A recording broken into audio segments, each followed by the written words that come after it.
I used to think that I was the only angry person. My husband said that he would feel like he was on eggshells around me. He was so tired of me, he would actually stay at work later to avoid just coming home and dealing with me. I then started going to therapy. It was so transformative. It is a win in your life, when you go, this would have made me angry. As I was listening to your book, I would hear words like domestic abuse shelter. People are often shocked. It's surprising. Most of us suffer from imposter syndrome. What do you say to people who are listening right now and saying, well, this must be very easy for Susie Moore to say? I always think to myself, if I don't always feel a little bit like an imposter, I don't know if I'm going for it. I have no formal qualifications. And feeling a bit nervous, I think that sometimes we call it imposter syndrome. Maybe it's not. Maybe it's just our own growth. Everything feels so high stakes all the time. What if our natural state is joyful? What if it is meant to be less serious, more playful and fun? I think that it's a terrible thing to get to the end of your life and realize that late. We're just going to start this a quick icebreaker. Favorite TV show or podcast that you're obsessed with right now? I just started watching Dark Matter with Joel Edgerton. Dark Matter. It's fantastic. I think it's pretty brand new. It's really about multi-universes. I'm really into it. Okay. Multiple universes. Yes. Did you watch the Spider-Man that brought all the Spider-Mans together? I didn't. Am I missing out? I was in the movie theater and I screamed. I screamed. Wow. So if you like multiverses, that's multiverse stuff. That was the movie to watch. I just want to put it out there. All right. But anyway, I just first want to say congratulations. I'm going to cry. But everything that you have put out there, it's almost like listening to just a ball of sunshine. It is so positive. It made me so excited to read your book. It made me so excited to be here with you. And I just wanted to say congratulations because you've done all of this and it has not been easy, like we're going to be covering a little bit today. So I wanted to ask you, what is your relationship with success right now? Like, how does that feel? Oh, what a good question. I've actually been thinking about this a lot this year because I turned 40 this year. Happy birthday. Thank you. I feel like it is a bit of a pivotal time in your life, if you want it to be, if you want to reflect. And I'll tell you that I think that I used to define success as just achievement. And I think most people do. Is your revenue going up? Are you making the biggest impact? Are you creating new, exciting things? That was it. And I think that can work for a while and you have a lot of fun doing it. But now I think, it's so much more than money. It's so much, it's wonderful to have money and yes, go for it, get all of it. But I think, having a great marriage, we just came back from a month in Paris, spending a month together there, just being there for no reason and having good friendships, making time for your friends. I think that I've got a broader view of it now, taking care of my health. I've never really thought about that too deeply before. But I think that success is when you feel really good, you feel energized.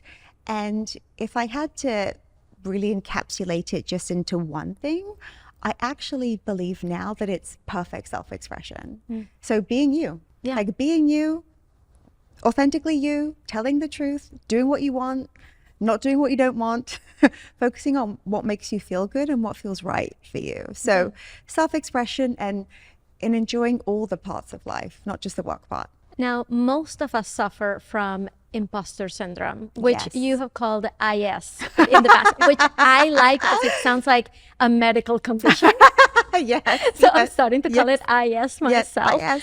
So it is kind of hard to imagine that we are being successful when maybe we don't feel like our accomplishments have been plentiful or that they are very obvious. So kind of comparing ourselves to other people all the time and not feeling successful. So what do you say to people who are listening right now and saying, well, this must be very easy for Susie Moore to say, but how am I supposed to feel successful when I have not achieved that kind of level yet? It's so interesting, this imposter syndrome conversation. I think it's big, right? There are imposter syndrome coaches and there's so much conversation and content around it. I always think to myself, if I don't always feel a little bit like an imposter, I I don't know if I'm going for it. Like, I think that I'm probably coasting, probably just taking it a little bit too comfortably in my life. So feeling a bit uncomfortable all the time, I think is really healthy and really natural. And how do we expand? It's not from doing the same things all of the time. So the way that I think about imposter syndrome is practical. If you are nervous, for example, to be a public speaker, many people are, you do 3 speeches and then you are a speaker, right? If you're scared to run a marathon, you think you could never do it, you run a marathon, then maybe another, now you're a marathon runner. Where's the fraud? Like, Right. why are you well, the evidence is there. You've done the things. And I'm so open, Ina, I have no formal qualifications. So I've gone for it by believing in myself, believing that the world is a generous one, that I'm meant to be here, I'm allowed to be here, and just following what feels right for me. And feeling a bit nervous, I think that sometimes we call it imposter syndrome.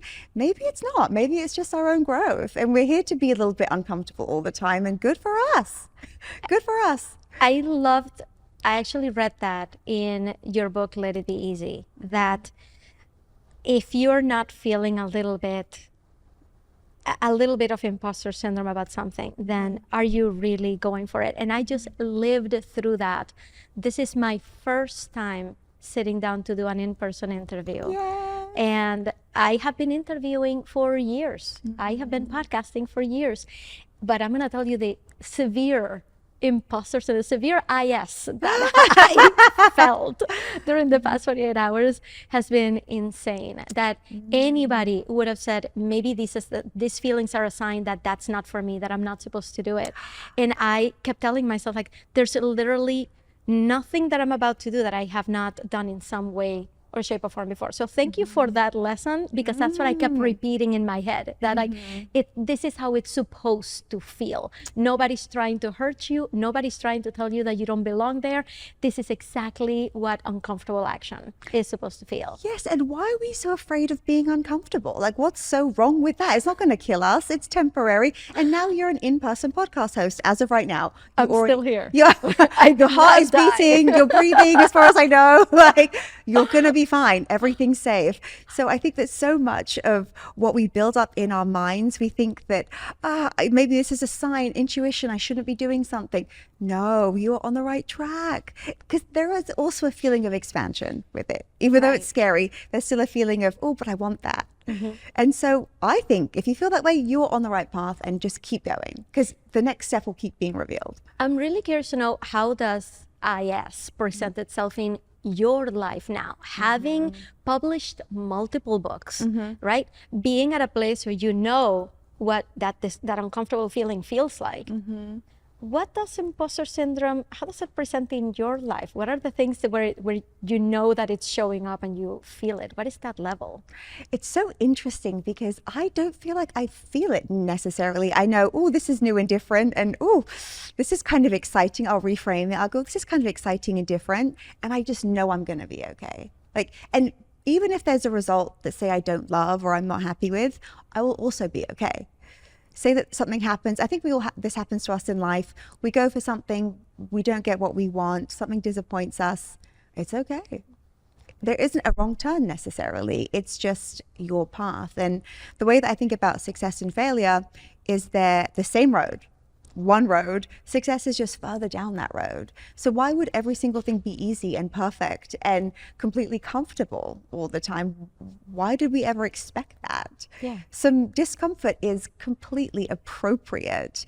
And like I said, if I don't feel slightly uncomfortable almost all the time, or not every day, I can't sleep, but almost all the time, if there's not something that's making me go, oh, I've got this thing coming up, or oh, I've got this goal, I don't know if I'm really living my life. Maybe I'm selling myself short. Yeah. So the thing that we think is negative, maybe it's just absolutely positive.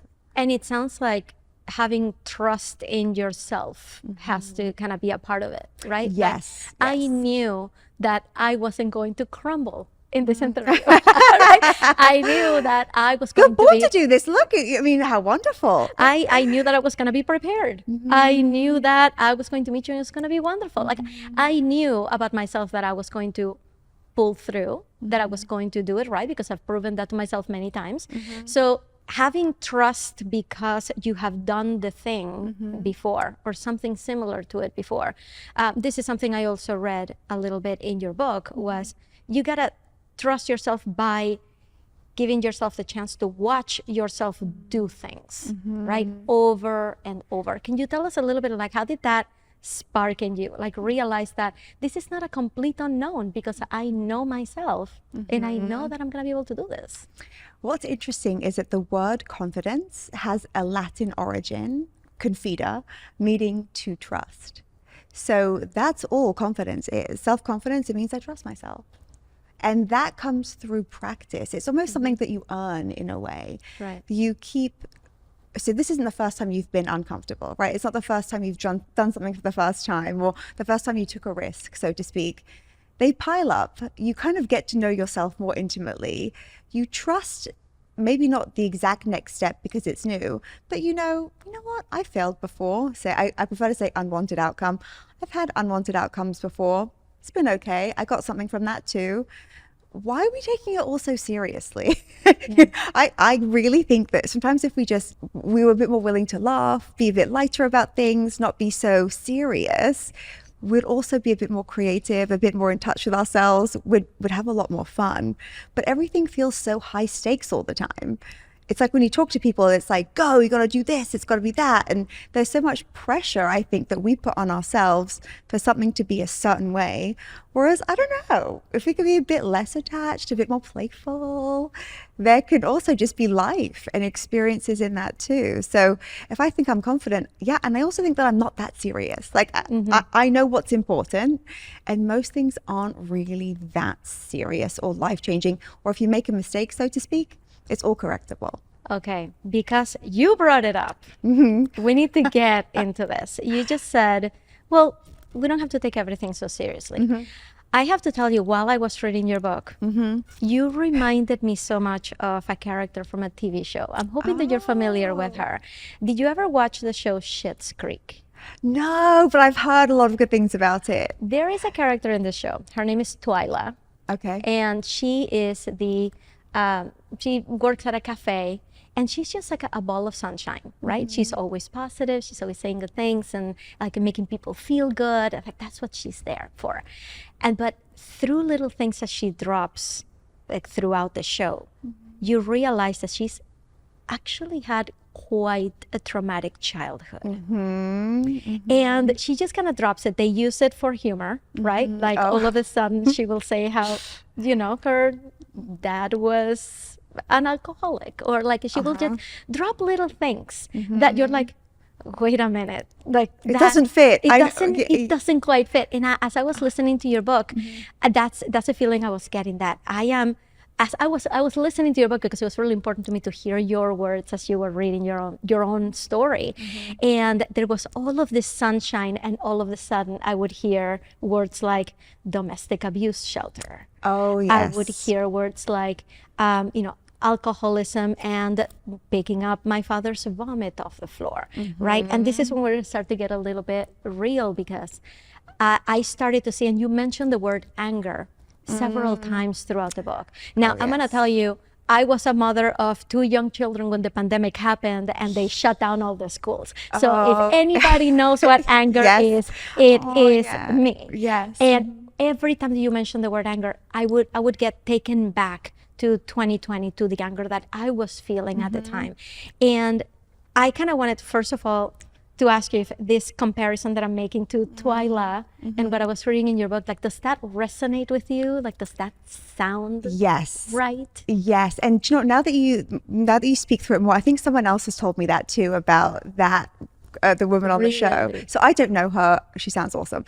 But but I will say that people are often shocked. So they'll get to know me on some level, and then I'll tell them a bit about my life, and it's surprising. Yeah. Because I suppose you're meant to look a certain way or act a certain way, or you're meant to be depressed, or you're meant to, I don't know, be dealing with a lot of issues. And I've worked through so much, and I love self-help. I've loved it for so many years. I think it's the best and most important thing we can invest in: ourselves, our mind, knowing how it all works, empowering ourselves to make good decisions and to love ourselves. But yeah, the reality, I mean, it's not something I would have chosen, but the life that I had. But I also recognize the gift of an early blessing, like the blessing of this early challenge that I had to learn a lot quickly. And when you have a life like that, when you don't have stable parents and you move around a lot, you have to rely on yourself. And that's been a huge gift to me. I now teach self-reliance. I love it. But how else would I know? How else would I even have my sense of humor? I mean, how do you get by in so many cases? And so I think that, of course, there's stuff that we need to work through, especially if we don't feel functional in our lives. For me, I had a lot of anger. But when we can be patient and soothe ourselves and understand ourselves, then we can look at the lives that we were given, that we weren't able to choose, and take what we want and leave the rest. Like take what's good for you and what's going to help you. And then also understand that, you know, I only have love and respect for my parents. I mean, I will never be like either of them, but I can also love and appreciate them, and that there's only love from me. But yes, I know that people often are surprised when they learn, like, oh my gosh, Susie grew up with this crazy family. She moved around, but for me, that's just what I knew.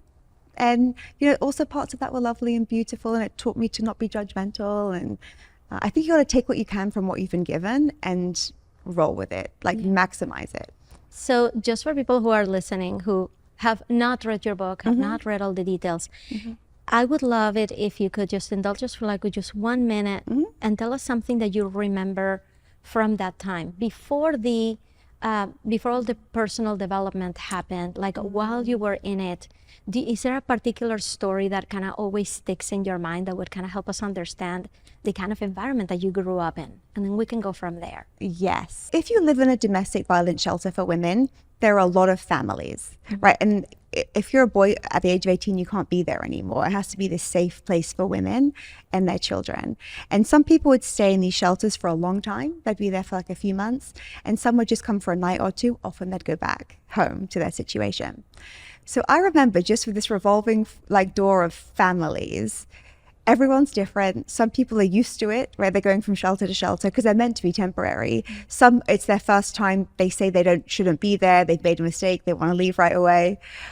I remember thinking, even as a young kid who hadn't discovered self-help yet, I remember thinking, these women are so strong and brave, even just to come here with their kids, you know, often in the middle of the night. I'm like, I wish they just knew it. I wish that they could see themselves as what they really are versus just being afraid. And I know it's hard in that situation to not be afraid because everything's changing. You lose all your stability. You might be living in a violent home. But I remember thinking, these women could do anything. Like they could start again. They could, I mean, I didn't even know what the options were, but I was like, they could be okay. And so I would feel like this sense of wanting to like make people happy so that they could realize that, so that I could, in an environment that's slightly happier and slightly warmer feeling, I think we come back to the truth of ourselves. So I always wanted to just like make people happy and give them compliments when they were sincere, and really, I think, help people learn that no matter your situation, like it's gonna be like where to from here is up to us. And by the way, my mom too, she grew up in a really difficult environment in Poland, but she was like, hey, we have what we need. We've got each other. And she wasn't even very sorry about anything. She's like, well, you grew up, you had everything that you needed. We were never poor. She says that. She said we had each other. And so I don't know, I think I had like a sensibility to understanding the situations that I was kind of observing, and knowing too that we're powerful, and some people are acknowledging it and acting, and some people maybe are afraid of their power. Do you notice how, you know, I ask you to like look back like what that time was like. Your response is you were observing other people and watching out for what is it that they need, but there was no like, this is what I was feeling, what I was going through, what I like. It was very much like, let me look at others and see what I can do for them. Yes. But there was no mention right now of I was going through something and I needed something. What do you think? True. What do you think you needed? I think early, and so I have siblings and we're all a bit different, but I think that I knew I was never going to get what I needed. Like it just wasn't available. And so acknowledging that quickly and then doing my best. And I also think that sometimes when we take the attention off of ourselves, it can be, first of all, survival, depending on your situation, but also it feels better. If I'm just going to sit and go, what are my needs? They're not going to be met ever. I mean, at this age with no way. So what can I still have power over? What can still feel good to me? I think in a way it's a generous thing. I see it with people too. Sometimes you don't want to do it at the cost of yourself. Mm-hmm. But sometimes I think in any situation that we're in, when it's like, me, what do I need? And we all have needs and they're valuable and important. Sometimes if I take myself out of it, I'm also just going to be more relaxed. Mm-hmm. And I'm going to probably just feel a bit happier being in service versus focusing on what I know is not going to be available to me. Yeah. Where do you think that came from? Because, teenagers are notorious for being just sociopaths, right? For just thinking of themselves and nobody else. And this is what I was going through and this is what I need. Yeah. So what do you think happened, or where did it come from that you started to say like, well, if my needs are not going to be met, let me see what I can do for creating a better environment around me. Because I benefit from that too. There's something about taking control back in that sense. But would you remember where that came from? Did you have any examples that were showing you? I had this encounter that I thought was probably way more powerful than I realized in the moment, because we lived on so many donation items, right? So like toys, clothes, etc. from the church. My mom made us go to church, right? She's like, we can't just get the donations, like we have to go. So we would go to church, different churches based on wherever we lived, whichever church, she didn't care. And so we went to Sunday school, me and my sister. And one Sunday school teacher said, very matter of fact, she said, everyone is equal. Everybody in the world is equal. Everybody. And, because of course it was religious language, we're all God's children, we're all loved equally, etc. And I just internalized that, Ina. I was like, well, if we're all equal, then the girl at school with the nice clothes and nice parents and a nice car and her own house with her own bedroom is the same as me. Imagine if everyone just believed that. Because there are people with all sorts of backgrounds, maybe even with a lot of privileges, who don't feel like they're as good as other people or worthy like other people. And so I internalized that. I never questioned it like one time. And thank God. I just think, well, we're all equal here. And so I can just be myself and I can take up space and I can do what suits me. And whoever has more than me in a material sense, that doesn't really mean anything. I mean, they temporarily, yes, but I don't know what my future is. I'm gonna be like, I'm gonna be like one of those men on TV with all the things, so and because I'm just like everybody else, that's all available to me. That is an incredible lesson to learn really early on. I think so. I sometimes even ask my friends with kids, because I don't have kids. I say, do your kids have like any faith? And look, whatever. I mean, it's such a personal choice. But I said, it really helped me. It was kind of by accident too, but it really helped me. If everyone's equal, then why would you ever question your place in anything? You just deserve to be there. Yeah. So that was very useful for me. If anybody's listening right now who has had a rough childhood and they have had a hard time finding like those spots of wisdom, right, that can help them move forward, what do you think they need to be thinking about doing about right now? What would you say to them? I believe that the core of all suffering, I mean, this is a big statement, the core of all suffering is thinking that we're separate from each other and thinking that we're separate from our source, whatever we believe our source to be. And I think, we didn't ask to be here in these bodies at this time, but we're here. And that's no accident. And so we deserve it. There is just inherent worthiness in that. And I'm not going to argue with the universe. I'm not going to argue with the creator. It's like, this is how I am. This is how I look. These are my preferences. This is my personality. Okay, What am I going to do? Resist it? I'm going to think that, other people have, they compete with me, or there's not enough love, or there's not enough attention. No, I mean, that wouldn't make, that doesn't really connect with me. So I think if you just understand that you're meant to be here, you didn't create you. And here you are, enjoy it. The purpose of your life is to enjoy it. And it's not to fix yourself.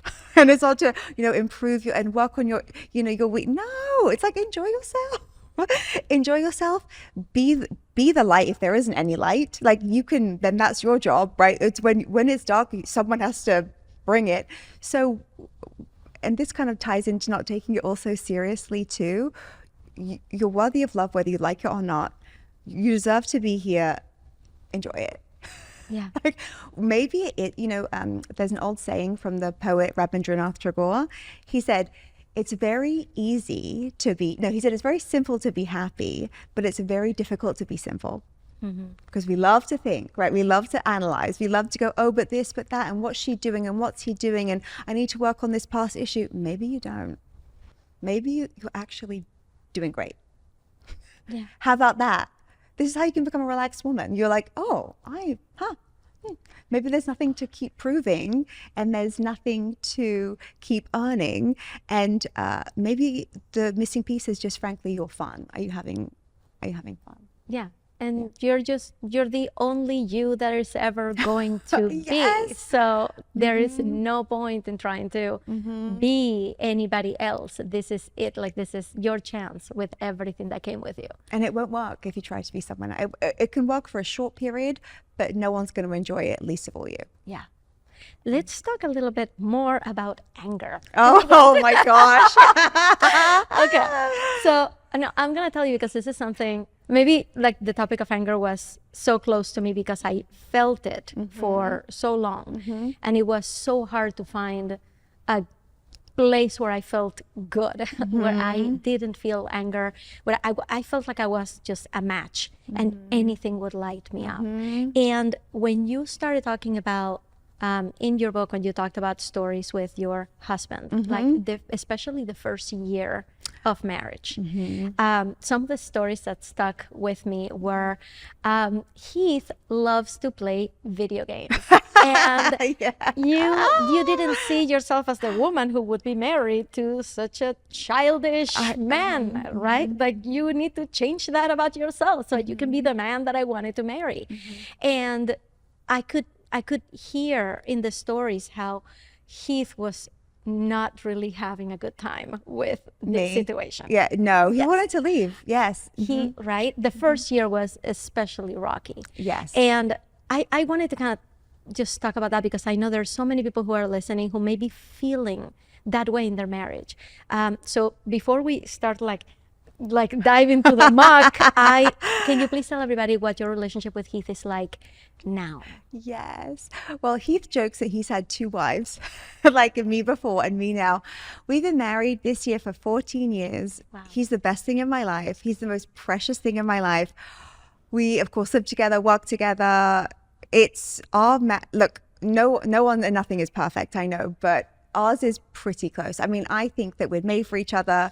We have a very healthy, we communicate. I'm very happy and proud of our relationship. Yeah, not so in the first year. No. Can you tell us a little bit of what it was like the first year? Share it with everybody and we can go from there. Yes, so I've come to understand this is more common than I used to believe. I used to think that I was the only angry person. Like it was almost, my husband said that he would feel like he was on eggshells around me. Like, what if he was late, I'd be angry. If he didn't want to do what I wanted to do, I'd be angry. There were these just these relationship struggles where I wanted to be in control. I wanted to control him. When I didn't control him, I made him a villain, and I would shout. Like, people are surprised to know that. Again, we don't know the full story of a person. And he was so tired of me, he would actually stay at work later to avoid just coming home and dealing with me. Yeah. Like, he was like, oh my God, it was more peaceful to be at work. Yeah. And he said to me, after one weekend of fighting, there was another couple with us. When we left, I started a fight. And he said, I could just tell he was withdrawn. Like, he was tired. And he said, I think that I just want out. Like, I can't, it's too much. He's like, do whatever you want. And you know when someone's being serious, because tired is the only way I can say it, tired and withdrawn. And so I needed, so I actually, thank God, because I then started going to therapy. I took medication for a while too, which helped me with my ups and downs. And it was so transformative so quickly. Number one, I had a reason. And see, in life, ideally we don't, because we get to a place of suffering, but sometimes we wait for a cancer diagnosis. Your husband wants to leave, losing a job, to make a change, right? Or to go, oh gosh, there has to be another way. If someone's angry, they're suffering. And the problem with that is, if you're angry, everyone's so angry with you for being angry, no one sees your pain. If someone's screaming, right, everyone's like, get me away from this person. They're not thinking, gosh, this person needs some help. Yeah. So anger, I actually think in its own way is healthy, because it, instead of internalizing everything. So like one of my sisters, she's anxious. She feels things. She would never lash out. She'd never raise her voice. But I think she holds a lot of things in. And we spoke about this. I'm like, oh, my challenge is hurt everyone else. Yours just hurt you. I'm like, mine's better. You know? And we joke. But dealing with my anger, it was so helpful for me. I was like, okay, I've got to keep my husband happy. I'm just going to go to this therapist, see what he thinks. And they said, oh, this feels like a lot of anxiety, controlling things. They suggested medication, which was also wonderful. Yeah. And I took it for a while, and I just noticed working on myself, observing my anger, noticing too, it is a win in your life, when you go, this would have made me angry. Like 5 months ago, 6 months ago, 2 weeks ago. If you go, this would have been a full-blown argument. And now you're like, okay. Now you're like, And it doesn't mean you compromise. It doesn't even mean that you sacrifice anything. You just are flexible. There's a feeling of just safety that you've created. And when someone's wildly inflexible, when they're angry, it's not a healthy person. Yeah. And they're the one who's suffering, even though they're taking it out on other people. It's something I think that absolutely can be helped. You just have to look at it and observe what it is that's creating the emotion, and challenge it, and work with yourself in a loving way, not in a self-bashing way, but in a soothing, loving way, and giving yourself what you need. And that can only come from us. Do you believe it's possible to change someone? Change another person? No. No, I tried with my first husband. No, I was married before too. And I learned that you really can't change people at all, not even a tiny bit. And if someone thinks that they can, I admire the belief, and I understand it. But I think you're in for a lot of disappointment. I mean, think about it, Ina, right? You've got this lovely personality, right? Imagine someone said to you, don't be that way. Be very serious and don't smile. I've had people tell me that. Me too, right? Yeah. But you have to be who you are. Yeah, it didn't change. Yeah. I'm still here. That did not change. Yeah, exactly. But think about it.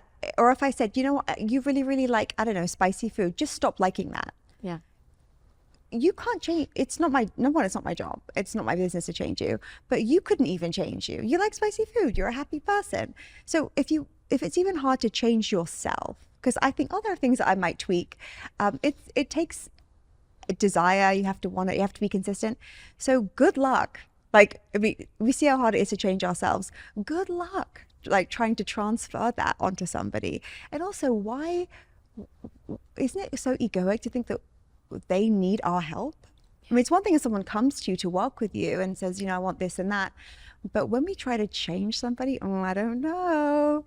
I see this with parents sometimes in their kids, and they're like, you need to be this way or that way. It's like the child is who the child is. Yeah. And let's just work with what we've got here. Yeah. So I don't think so. Maybe you think differently. No. It was not a question with an agenda. It was very straight, because I wanted to see how you explain that, because in your situation with your husband, you wanted to change him. Oh, yes. He was putting up the barrier like that. So that's not going to happen. So we either we just split up, and you go on your way, and you stop pouring your anger on me. Yes. And I am wondering, what is it that made you, want to take a look at yourself, because there are many people out there who may be listening who say, oh, my husband drives me crazy too. And if he came and if I'm telling him to change and he comes and tells me that he wants out, I'm going to be like, okay, fine. Good riddance. Like I need to be out of the situation too, because you won't change. You didn't do that. No. What you did was say, no, I love him. This is clearly not okay. Let me see what I can do on myself. The change didn't happen on his side. Does he still play video games? A lot less so now. I mean, I don't think he's played games in a while, but I think it's also less interesting when someone doesn't care if you do. Right? You don't have anything to argue for. Right. But you went a different way. Yes. You didn't just take him up on the split. No. Why? This is where in life we have to be discerning. And I think that sometimes, and I notice this with people, sometimes they think that everything's urgent, everything is serious, everything needs to be dealt with. That's not true. And you're setting yourself up for a life of stress if you make everything a big deal. And I used to. I mean, I've been there, I'm like, well, this is serious and that's serious. But when you think about it, actually, in the shelters, we learned that there are like the three red flags, which are adultery, abuse, and addiction, right? So it's easy to remember 3 A's. So if someone is addicted to something, if somebody is abusing you, right? If somebody's not being faithful to you, they're serious, right? Those are serious things to deal with. But if someone plays video games, or if someone's late, or if someone doesn't like to cook, or listen, you can encourage each other, you can work on things together, but I think we need to discern what matters and what doesn't, and what's a priority and what isn't. And I see people give up on relationships because of things that I believe they might be able to work out if they wanted to. But I think that we're in this age of there's always better, everything's so convenient, I can find someone else on my phone in 2 days. I don't know. I think that we're quick to maybe throw things away versus look at them. And when I saw this recent marriage survey recently, what's the predictor of a great marriage? There were really interesting variables, but the most important thing was a commitment to marriage. Like, are people committed? And look, if someone's abusing you, if someone's addicted, absolutely do what you have to do. Right. But in a lot of cases, I don't know. A friend of mine, she said to me recently, my husband, he's not that social. She's really social. And I was like, that's not who he is. Maybe he'd like you to be less social. Should we work on you instead? And she's like, no. And I'm like, leave him alone. Can I inject my own illustration of that right here? Yes. My husband and I are complete opposites of each other. Wow. Like whatever you see me being, imagine the complete opposite. That is my husband. Wow. And early in our marriage, I took him with me when I went out with my friends. Hey, we're going to dinner with this one. We're going to karaoke with this one. And that was just not his scene. But when we would go, I would be stressed out because I knew that he wasn't having a good time. And I would end up not having a good time, even though we were out doing my favorite thing with my favorite people. It got to the point that I was like, and I would tell him like, hey, this is what couples do, right? Couples do things together, right? Yeah. And eventually, just through sheer, I just can't take this anymore. We decided, I finally decided, I'm gonna go out and you can stay home. Yes. Ever since we made that decision, it has been amazing. So you probably changed, right? Because you were the one saying, and probably cajoling him, smile, why aren't you having fun? Why isn't he having fun? Why aren't you dancing with me? Why aren't you why am I doing that to the poor man? If I tell him, hey, I am going out with my friends on Friday. Yes. He would be ecstatic. Yes. He would be like, couple hours to myself, do whatever I want, peace and quiet in the house. There you go. You go have a good time. So we were both happy when that happened. But you see, nothing changed on the outside. It was just a feeling, because you said couples should do. That's what couples do. Couples need to be doing things together. Do they? That's the thing. Men shouldn't play video games. Right. People shouldn't leave their socks around the house. Is that true? I don't know. I mean, I don't know. Like, can we be a bit more I am with you with this one so much. We are about to celebrate 16 years. Yay! married, 21 years together. Wow. And that's a long time. It is. But can you imagine if you were still like, yep, he doesn't go out, he doesn't understand me, he doesn't love me. We could go. Yes. That's sometimes where it goes. And I said to my friend who's social, I said to her, not one person has to be everything for you. Right? If you like to play golf and your partner doesn't, have golf friends. If you like to, it's a lot of pressure for one person to do everything that you want them to do. Right. Good. And it actually makes it kind of special when my husband does decide to come out karaoke with me, like we did for my birthday. And he just came and he just smiled and clapped and said, you did a great job, and recorded a couple videos. It made it so special for me because that happens maybe like once every 2 years. Yes. And when it does, I'm so happy that he's there. And he knows that he's doing something for me. Yes. So yeah, I think that's a great lesson just for marriages as across the board, to know the difference between the things that need to change versus the things that really don't. You just need to accept the person for who they are, and everybody will be happy. It's a gift you give yourself too. Yeah. Like it's wonderful for your partner, but really it's for you. Yeah. You're like, I'm at peace with this. Okay, we're going to be switching gears a little bit. We're going to be talking about your book, Let It Be Easy. Yes. Okay, I have to ask you this because I could totally see myself just stressing over this one little bit. This is 143 wisdoms. Yes. Why not 145? Why not 150? If you had sat down for 10 more minutes, I promise you would have come up with 2 more. And I am very curious to know, like, if that was a decision. If your editor was like, give me 2 more, and you were like, no, 143 because that's what it is, and it's fine. Now, it's funny. I remember this now. So initially, the subtitle was going to be 143, and I know because I'm a columnist, I write a lot of articles. The odd numbers are more clicked on, they're more popular. Then it's better to have 9 or 11 than 10, right? For example. But we didn't end up using that as a subtitle. We just said simple ways to stop stressing and start living. But that's why. I mean, it's an oversight. I can come up with 2 more for you, though. And in this episode, there's already plenty more.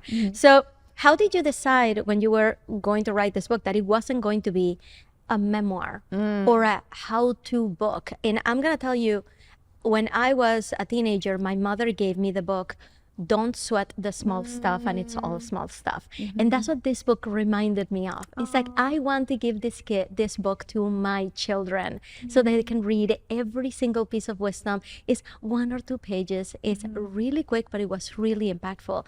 How did you know that it was going to have this format rather than just tell your life story and tell every story that you tell there just in chronological order, memoir style? I think that people like to read this way. People like not everyone wants to read a big, thick book where there's a lot of exercises and a lot of deep work. I know they exist, and I love all the books. But I think maybe when we can even let the book about ease be easy to read, to even flick to a page, Oh, that's meta right there. Yeah. It's like, well, you don't have to sit down and go, okay, now I'm going to do my self-help. It's, I'll flick to a page and I know that we learn through story. Yeah. Right. So I just love to just share. And I'm not talking even deep traumatic stories, but like light stories with your friends, etc. That's how I like to consume a lot of the time. And I think that some people have shared that it's like a dip into self-help. It's like a nice starter because you feel accomplished because you're reading chapters really quickly. And I don't know, there's something fun about that.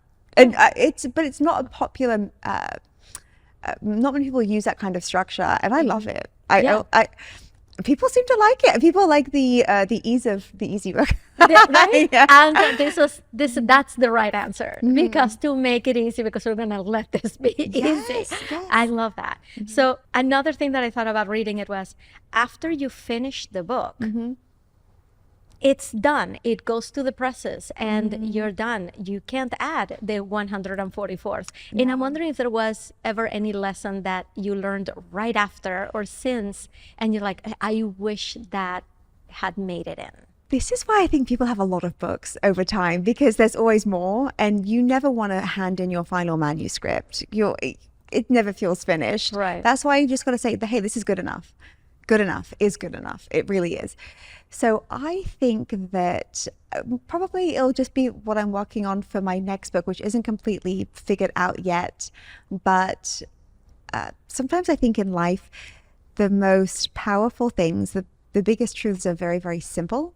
And that's why they're hard, because we think things have to be much more complicated or much more deep. But I think I want to focus more on the fact that there are only two emotions, really, being loving or being afraid, and how everything in life falls into one of those two categories. Every comment, like every interaction, every decision. And so I think that I want to break down a simple topic in a way that can actually be digested, because it doesn't just sound so reductive. Yeah. Like, oh, are you in love or fear right now? Oh, well, no, I'm in stress. Well, that's more fear, right? Yeah. So I think I want to break down more the fact that there are just two states, and based on how you feel which one you're in, and how to lean more towards one that feels good. Yeah. There is one thing that you mentioned in your book that I totally related to, and that is that you said that you wish you had started your entrepreneurial journey sooner. Yes. Because at this point, we are seeing that our peers in the online world are 25 years old, yes, 26 years old, and doing amazingly and being so successful. It's awesome. Right? Mm-hmm. And we look at them and we're like, but what was I doing 15 years ago? I wasn't even thinking about an online business. I wasn't even thinking about any of this. So it makes us wish that we had started sooner. So looking from the other side, what do the 25-year-olds have to learn from people who are coming in to the game late? I think people who are entrepreneurs who've had corporate backgrounds, I think that they've got way more longevity. Like simply because they've got the stamina, they know what's required. If I went straight from like studying to like owning a business, I'm not sure I'd be that good. You know, the experiences that you get from working with people in different ways, it's an amazing training ground. I just wish I started sooner, because SEO, algorithms, all these things are soon, a bit like investing, right? They all compound, but I didn't know. You learn as you go, along, and probably it's divine in the end, the timing that you do start. But I really think that it's not necessarily an advantage to start later now. I think that probably what you accrue and what you learn only helps you in a way that is your unique life path. And we'll see in the end, right? What, in a few years, who's still here, because you never know. But I think anyone who's succeeding I'm always so happy, because it just shows the market's great and there's always room. And when people are doing new creative things, it inspires me. So what would you say to someone who feels like they're just too late to start? Oh, that's just a thought. I mean, just like anything else, it's like having a feeling of regret. I wish I started sooner. That's just a thought. I love working with people who've got some experience, who've already had some ups and downs. I also read this report recently that investors, people who invest in startups, etc., they prefer investing in people who are slightly older, just because they've had the ups and downs. I would not want to work with someone, for example, as an investor, who's never really had a disappointment, or who's never really had a big failure. Because you know how those first couple feel, you think it's you and you think everything's falling apart. Then you have a few and you're like, yeah. I mean, at this point, Heath and I, in our business, we're so steady. Of course, we track everything. We love the numbers. But if something's an unwanted result, right, or a failure, some people might say, I'm like, well, that was a test. We're always experimenting. And that only comes from like living your life. Yeah. So I think it's an advantage to have the experiences that we have, and to lean into them and to be proud of them. I mean, I know I interviewed Kris Jenner once, and she said that she didn't start her career until her 40s.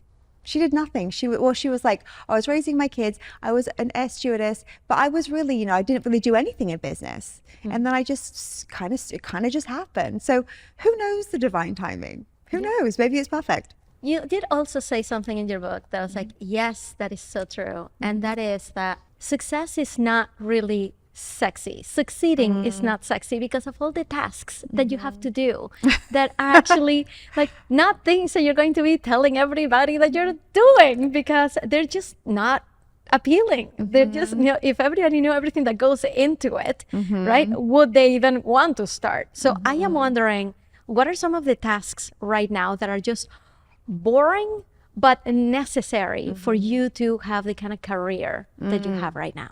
I love that we're touching on this, because again, we only see someone's results, right? We only see them in the media, right? Or we'll see them win the Super Bowl, or we'll see them like at a concert singing, and we're like, oh, that life looks so good.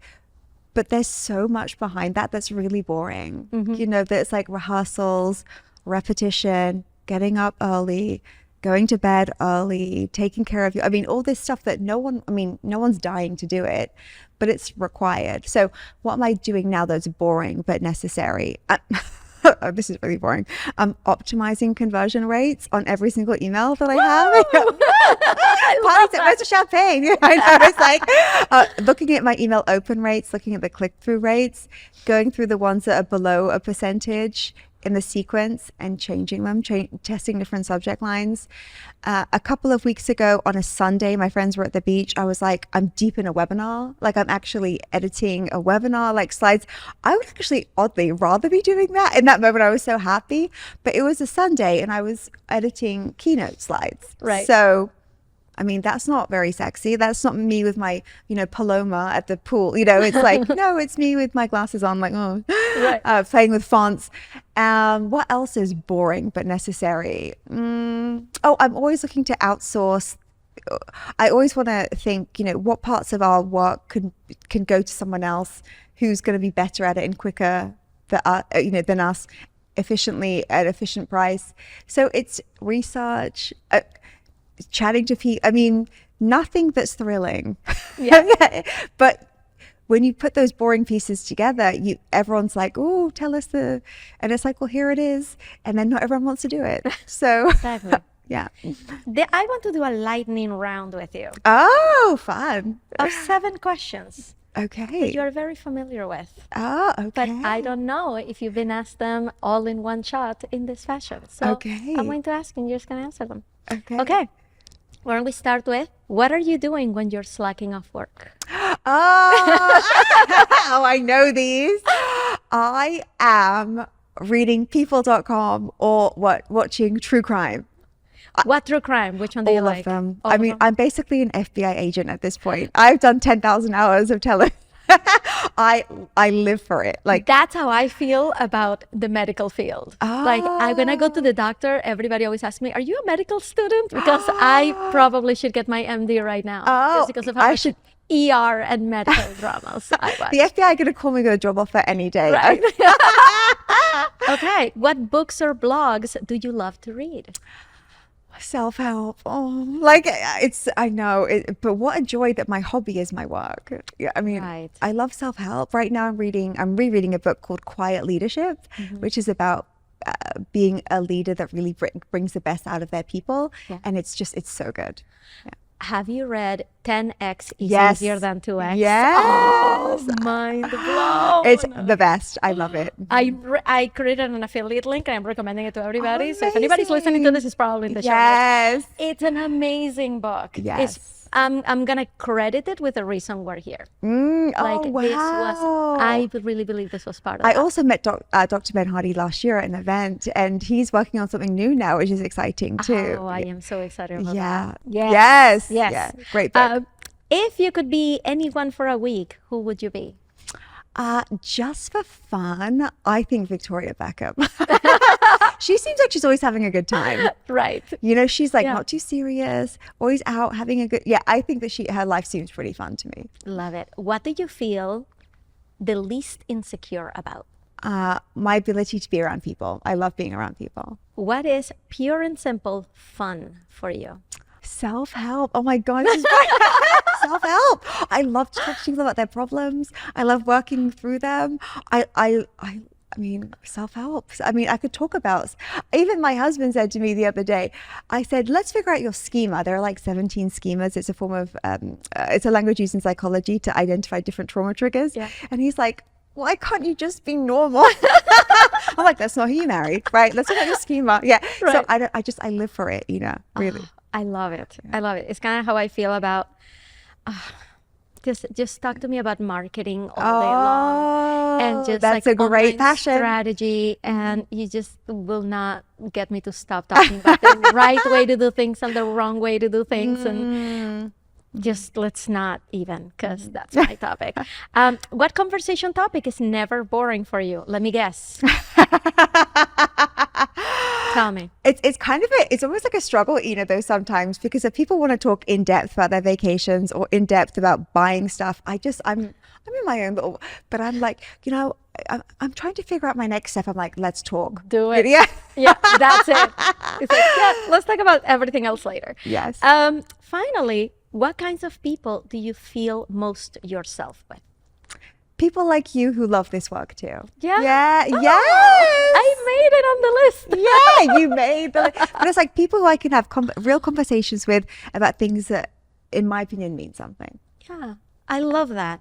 So, can you tell me, what is your message for the world right now? What do you want everybody to know? This is your platform. There's a microphone. What do you want them to know? The one thing that I know is that I know that there's so much we can't control outside, but that's not where we live our lives. We don't and it's a trick, right? Because our eyes focus outside, so we think everything outside of us is responsible for our experience, but it's us. I mean, wherever you are, if you're at a 5-star hotel, if you're in a shelter, wherever you go, what's going on inside of you is going to dictate your entire experience. And so why not learn a bit more about the mind and how it works and how it creates everything that you feel, and allow your life to be the beautiful, temporary, majestic thing it's meant to be. Like, we're meant to enjoy it here, We're not meant to struggle. We're not here to fix ourselves.